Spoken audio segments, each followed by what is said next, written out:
যেখানে আমার শ্বশুরবাড়ির লোকজনের ব্যবহার পশুদের মতো, সেখানে আমার মা বাবাই একমাত্র ভরসা। তারা আমার জন্য যথেষ্টভাবে যথেষ্ট করে, কোনো মা বাবা হয়তো করে না। তো আসার সময় বাড়ি থেকে ফিরেছি, তো মা ফল দিয়েছে, সাথে খেজুরের গুড় দিয়েছে এখানে, আর মায়ের হাতের বানানো সবজির টক, সাথে দিয়েছে পিঠে মিষ্টি।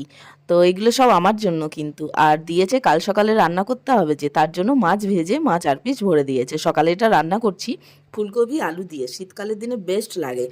তো সেই ফুলকপি ভেজে নিয়ে তারপর বসিয়েছি। আর মাসিকে দিয়েছিলাম সার্ফের কাস্তে, সেগুলো কেচে দিয়েছে, ছাদে মেলে দিলাম।